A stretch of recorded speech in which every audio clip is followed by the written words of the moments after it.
the Celebrity Invitational. Why does this tournament kind of stand out for you? Why are you here tonight? You know, it stands out for me basically because the second tournament I ever played in my life was the Celebrity Invitational in 2005, and I final tabled and I made the televised table that year. So it holds a special place in my heart because that was my first final table and all the final tables I've made since then. And WPT does a great job, and Commerce is my most winning casino. So it all comes into play. And you know what, quite frankly, I love poker. We've seen you love poker. You've been on Poker After Dark. We've seen you at the series at casinos around LA. What makes poker so great in your mind? Why do you love it? You know, for me, it's a combination of the fact that, A, I make money at it. Of course, that's an all-important thing. But I've been a competitor my whole life. And, you know, I'm not in the business of punching people and knocking them down anymore. And I was an amateur. I was never a pro. But I get that same kind of adrenaline rush and competitive feeling out of poker. When I take somebody's chips, and I'm the most honest person you'll ever meet, but it's legal to lie at the poker table. So I get it all out at the poker table. And finally, Bruce, who are some of the UFC guys who you would be afraid of on the poker table?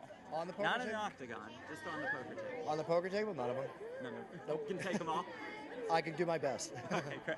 Thank you No very much. intimidation there. Now in the octagon, all of them. Yeah, absolutely. Talk to me about your poker experience, your poker background a little bit. Well, I played poker with the boys back in high school, but that was a week or two ago. And then, in college, we had these very fancy permutations of strip poker, and but that's a little X-rated. And then, the funniest thing, some years passed, and my two teenage sons got totally into Texas Hold'em, so that they would bring it home, and it skipped a generation, and it got going again. And they are poker fanatics, and then I started on the celebrity circuit, because everyone wants to beat Jerry Maguire. They figure that be a master strategist.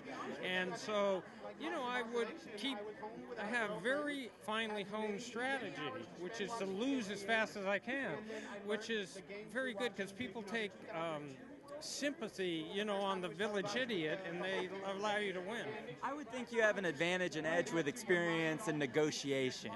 Well, someone, as I was leaving the house today, one of my roommates said, wear sunglasses. And I said, first of all, if you have to wear sunglasses at night, you may as well not wear them. But second of all, when you negotiate for $100 million contracts and billion-dollar contracts, it's the same concept, essentially.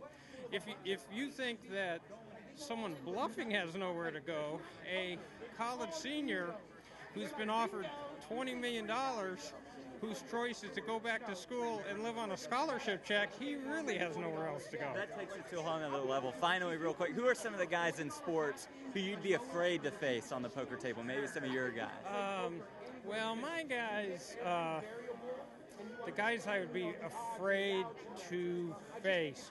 Well, I think right now, after the Super Bowl, Aaron Rodgers definitely he has got it going. I would think that in boxing, someone like Sugar Ray Leonard was so tricky. He was very, very tricky. In baseball, one of the pitchers has just signed a big contract. It's not the athletes. They can't negotiate their own contracts. They don't have poker faces.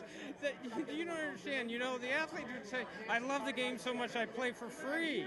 They have no poker face. You have to keep them in the back. They have to be kept back there. See, no. The poker face is the agent. There you go. And you got it. Shawn, talk to me about your poker playing experience, your poker playing background. You know what? I wish I had some profound or, articulate background as far as poker. Honestly, I just started playing with my group members like 7 years ago, and I've been hooked ever since. And, every chance I get, whenever we're on the road or whenever we're playing a casino or something like that, I try to play.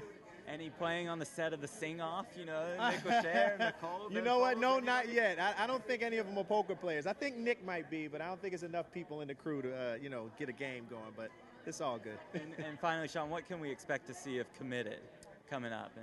You know what?